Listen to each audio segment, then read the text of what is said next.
We have to place the figure in coordinate plane in convenient way and assign coordinates to each vertex. In this example, we have isosceles right triangle. So we know that isosceles triangle has at least two congruent sides, and the leg length is 4 units. So let's draw XY plane.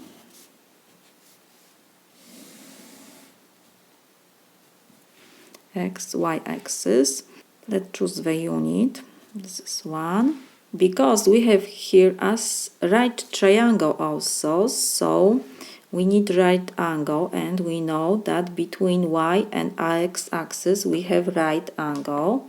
So we will place our legs of our right triangle of y-axis and x-axis. What else? Because it is easy to find lengths of horizontal and vertical segments and distances from point 0, 0.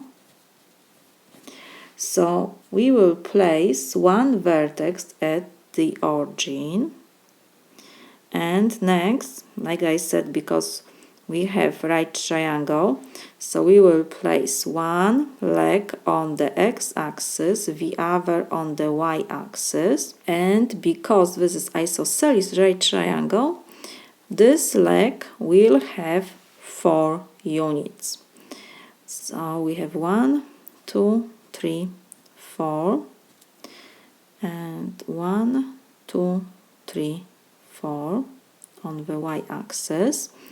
So now, if we connect, let's find coordinates of this point. First coordinate, of course, is 4, and the second on the x-axis is 0. And for this point, first coordinate is on the y-axis is always 0, and the second is 4.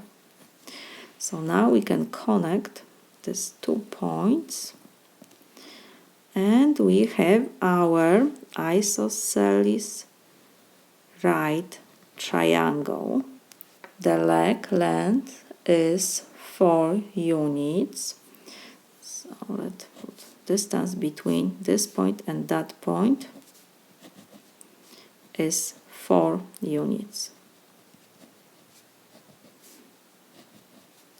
And the same for the second leg. The distance between this point and that point is 4 units. We have all vertices, so this is my solution.